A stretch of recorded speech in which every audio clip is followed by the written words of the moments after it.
Hi, my name is Amelia Escalante. My pronouns are she, her, hers. Hi, I'm Ethan. My pronouns are he, him, his. And welcome to the Sip and Tea with TNTea Theater. Today we're going to be talking about, more so rating our favorite theater games. We have a tier list that goes from S, A, B, C, and F. And we have a bunch of different theater games that we're going to put on it. Yes, I know it's not the alphabetical order, but it's our tier list, so does it really matter? Our first theater game we're going to be rating is Headlines.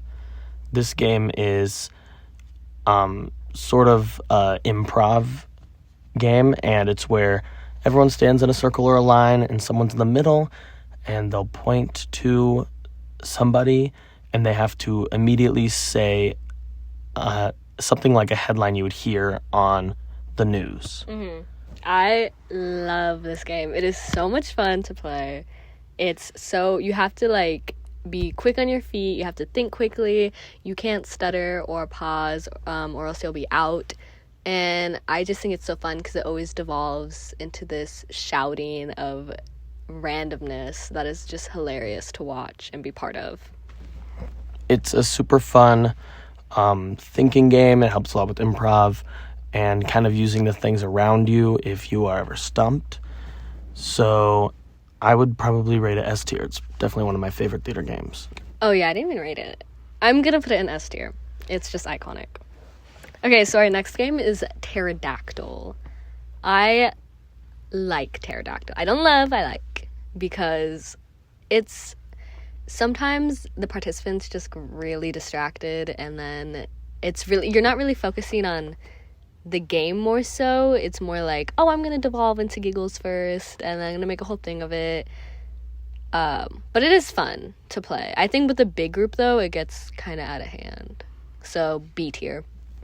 Yeah, I would agree with that. It can be helpful with enunciation, but other than that, it's not the best. It kind of does just turn into funny laughing time. But it is really a nice game, so if you're tired of standing and moving around a lot, maybe you've had a exhausting day, it is a nice one. You can actually sit and do this game, which is really fun. Yeah, I love a good sit-down game because I'm tired and I don't want to do stuff. Yeah, I would give it C, but since I can sit down and play it, I'll give it a B tier. Mm-hmm. Our next game is Through the Door. Through the Door is a really fun game where someone walks across the stage and they open a door and then they become something or find something behind that door. So they'll have a prompt they walk across the stage and then when they open the door, they'll get another prompt that they get to adapt to. I love and I hate this game. For the love portion, it gets a B tier beer because it opens a lot of opportunities for an actor to make big choices and be really fun and big on stage. But it then could possibly get F tier because if a person gets a bad prompt, they're not going to know what to do across the stage and it just turns into awkwardness.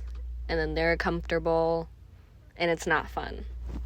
I think this game is really good for a director to see how quickly a person can adapt to a crazy idea. Some prompts that I've come up with that are good at this is something like vegan zombie. People think, how can you both be vegan and a zombie at the same time? And that's the same, and you can apply that to stage by how can I be sad and want to cry while also trying not to cry.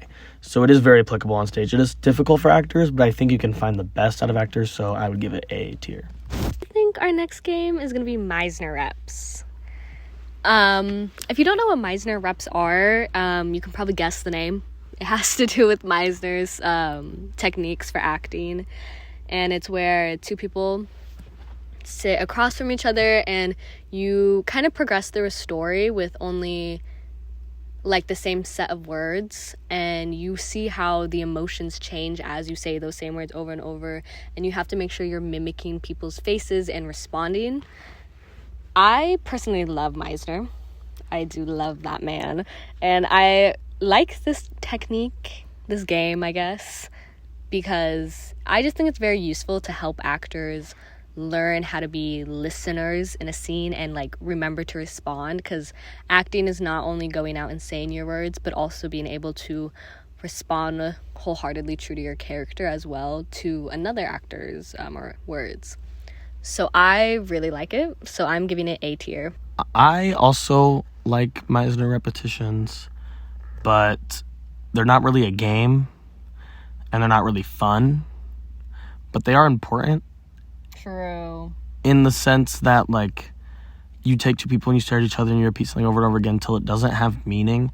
And that's kind of the biggest part, because then you can, once the sentence doesn't have meaning anymore, you can start to, like, add vocal inflections, really, really get specific things in those sentences that can make a big difference. But it isn't really a game. So, like, I love it. I'd give it A tier, but, like, it isn't a game, so I'll probably give it F tier. No! It's not really a game. Okay. I do get that, because I've definitely never played it in a game setting. It is another sit-down one, and the sit-down ones are sit-downs are amazing. peak. So I think I'll keep it. I'll put it in B since it's not a game. Fine. That's acceptable, I guess. The next theater game is Energy Ball. Would you like to tell us a little bit about that? Of course. Energy Ball is a pretty active game, so I don't know how to do on our ranking system, but it's where there's a group of people in a circle and they have to pass around this imaginary ball, and they have to put a different energy behind it. So someone can throw it like it's really light and like they're just, flicking up their hand. But then someone else could be like, oh, this is a lead cannonball, and they have to throw it with all their might and it's super heavy, and then whoever's catching it has to receive it with that same energy.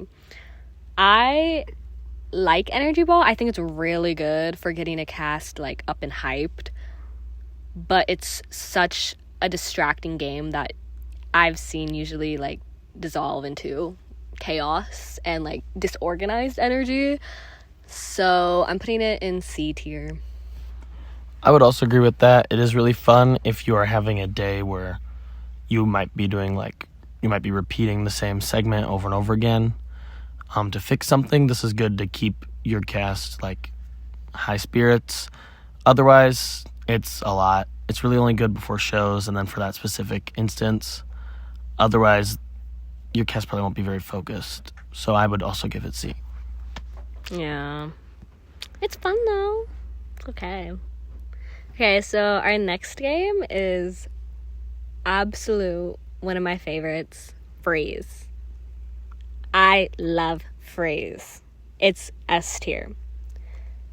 And I'm not somebody who's usually inclined to improv. I like scripts.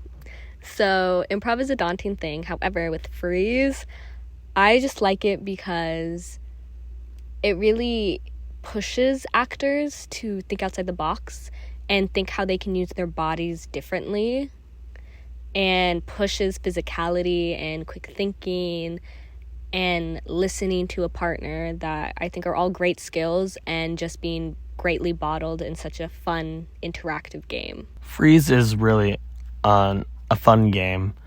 If you don't know what it is a game where two people start a scene in the middle and everyone's in a circle around them. And then one person will yell freeze, and that same person will go up and either tap them on the shoulder or sort of let them know that they're going to take their spot. And then they'll take their spot in the same pose. And then when the scene resumes, they will use that pose as something else. So you could have someone that might be like dancing with their arms up, and then someone yells freeze, takes their spot, and then they resume the scene and they're trying to get something off a high shelf. So it's sort of a quick thinking way to take a character and change it while also taking a scene and changing it, which is a very skilled game, and it's all really fun. So I would also give it S tier. It's a really, really fun game. Yeah. Like, these little improv games, I think, are some of the funnest ones. The next game on our list is Hot Seating, or Hot Seat. This is a game where someone takes a character they have and they become that character, and they go up on stage and are in a hot seat while everyone else is in the audience or in a circle around them. And they'll basically answer questions like they're being interviewed, but they'll answer in character, which is really fun until you realize that you can only really do this game if you're doing a show. Yeah, you need pre-established characters in order to successfully do this game, because the whole point is to understand what a character is really like and how they would act in different scenarios with questions that are not on the script. So without having a pre-established character, it's not going to be a fun game for really anyone. So just for the limit to what you can play this game in, B tier. I would agree with that. This game is very fun only when you have a cast already, but it can really help you understand who your character is and help your castmates understand other parts of your character, which can be very useful on stage, and it teaches a lot. So I would also give it a B. Okay, so our next game is What Are You Doing? I don't like this game. I don't like pantomiming. I think it's boring. Everyone gets bored after you go around the circle once. F tier. I disagree. I think this game is really fun. I think it is good for pantomiming if that's something you're doing in your scene, because you can really understand grabbing something and sort of seeing it. If you don't know how this game works, basically someone is in the middle and they're doing something. The next person in the circle asks, "What are you doing?" Or just someone in the circle asks that. And they will say something that they're not doing. So they'll keep, if they're mowing the lawn, they'll keep pretending to mow the lawn while they say, "Brushing my teeth." And then the next person will do that thing that they said. And then it just repeats. So this game I think it's really fun. It's very quick thinking. It's boring. It is really quick thinking. It can become just let me make this person do something really funny. But if you need help, if you're doing something in your scene that you want to that you have to pantomime, or you're doing something in the background, it can really help with that. I just think I don't like it because you get such unvaried results, or really out of left field results. Someone will be "Oh, I'm brushing my teeth," and that's boring and plain, but you can do it. And then the next person will be "Oh, I'm scaling an alien ship from Mars." No one knows how to do that. You're just gonna look like you're rock climbing. Well, if you're a good actor, you don't need to know how to do it. You can just pantomime it. You could add some sounds. It could be really, really well done. But if you're not as experienced, or you take things as literally as you do, then that might not work. Okay. I might see where you're coming from, I guess. So I would put it in A, but you put it in F. I did put it in F, and I'm holding my stand on it. Our next game on our list is Bippity Boppity Boo. Would you like to explain this game? I would love to, but only because I like it so much. So Bippity Boppity Boo is when everybody circles up and there's a person in the center, and as they go about pointing at people, they're gonna say Bippity Boppity Boo or Boo. If they say Bippity Boppity Boo, the person they're pointing to has to interrupt them with Boo before they end. And then if they just say Boo, the person they're pointing to has to stay silent. And there's a lot of other different things you can add on, but this is the simplest form of it. I really like this game because it's just very fun to be in the middle, but also be on the outside, not knowing if somebody's going to point at you and what they're going to say. And I also like it because another rule of it is you have to be quiet if you're in the circle. So you have to be focused, otherwise you're out. I think this game is really fun, and it's really nice to get energy up before a show, but I don't think it really teaches you anything about theater. It's just kind of quick reacting, I guess, reacting to your surroundings, but otherwise you just kind of memorize what you're supposed to do when something's said. So I would put this in F tier. For theater games. It's fun. It's a fun game. I don't necessarily believe it's so close to theater, but I can see what you can take away from it. Mm-hmm. But honestly, it's really fun before shows, and when you're meeting new people, that's about it. Okay, you know what? I do not agree with that whatsoever. Because if you played this in a normal classroom setting, can you imagine you're just in your government class and they're okay, we're gonna play a game and it's Bippity Boppity Boo? kids would not vibe with that.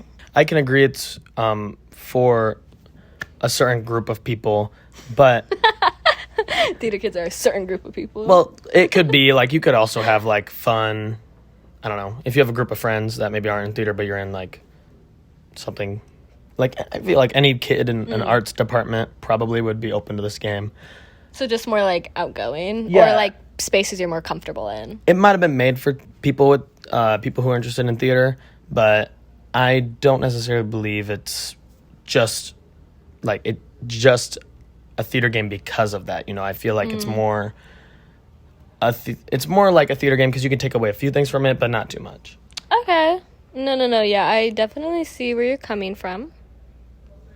I guess then instead of putting it in B, I'll put it in C. But I can't bring myself to put it in F. It's too fun. That's respectable. It is very fun. Okay. So our next game is Park Bench. I love Park Bench. And I think you're probably going to see a pattern with the way I'm judging things based on how they're related to improv, even though I said I don't like improv. But it's so fun to watch other people do it. That's why I think Park Bench is S tier. I would mostly agree with that. I think Park Bench is really fun. It's a exciting game for a group of people. It kind of gives two actors a chance to create tactics, make those tactics very clear, especially on the spot. However, I do think eventually this game kind of goes into one of two things. One, someone's doing something absolutely crazy to get someone off the bench. And two, the person on the bench won't get up no matter what. Like, even in a realistic setting, like, if someone was, like, creeping up on me and, like, asking me for, like, my phone number or something really weird or, like, writing down my license plate, I would probably get up from that bench. But I feel like in the game, I wouldn't. So that's kind of... Yeah, okay. You know what? You brought up a lot of good points, B tier. Because it does come to the point where you're either literally yelling at someone like you're going to murder them. It becomes to where it's like an immovable object and an unstoppable force. Because then it's boring. But it's also kind of fun to revel in the chaos of those situations. It is really fun. I would put it in A tier because there's a lot you can take from it. It just has a few flaws. But I still think if you do it with a smaller group of people, the flaws can kind of go away. Yeah, definitely. Okay, and then it looks like this is probably going to be our last game. Our last game is Cars. And if you don't know what this game is, it is a pretty fun game that builds trust in an ensemble. So it's not like many of the other games we have discussed. And although it can't always bring theater elements to it, it is really good for trust ensemble work, like really trusting. And if you wonder why I say that, it's because two people, one person's a car, one person's a driver, and you have you can tap them on the back of their, on their back basically by their neck, and that'll be go.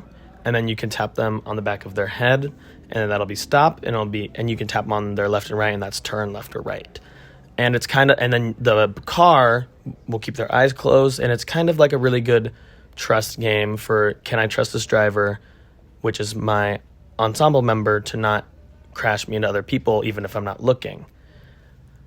It's very fun. It's a very good game, like I said, for trust, like I've said 1,000 times, but it also does involve a little bit of touch. Not everyone would sort of like it. You can always use like maybe a pool noodle or something else to touch them with, but that is one flaw that it does involve. But it is really, really fun. I would honestly put it in B tier because it's a good starting out game, and anytime you need to like bring that trust back, if you're doing a crazy scene on stage and you have to know that person has got your back, then that's a good game. Okay. I wasn't very familiar with that game until now, so thank you for that. I'm going to say, based off of what you said, A tier. And even though you're the one who told me what the game was, putting it above and higher, because it just sounds like maybe you can add character, like, elements to it of the people you're trying to play. Do you think you could? Yeah, I think you could add a few character elements. I feel like I've done that once, but I think that would help it a lot. Because then you can kind of sort of understand your partner's character movements and how fast they move or how much space they take up. Yeah. Okay. That sounds fun. Okay, wait. I'm excited to play all these games this year now. Yes, these are some very fun games that you can all try at home, of course. Except for the ones we put in F tier. Stay away from those. Yeah, you don't want those. But like S tier. S tier. Headlines. Freeze. For everyone. Freeze. Yeah. House Party originally, but then I bumped it, but you know. Yeah, House Party's not that good. Yeah. And then stay. Actually, no. I love Meisner reps. I would love to put it in S tier, but it belongs in F. It belongs in F. It's very awkward. Yeah. But thank you for listening. Thank you so much. We'll see you in the next one. Well, we won't. Your next host will see you next month for another episode. Bye. Bye.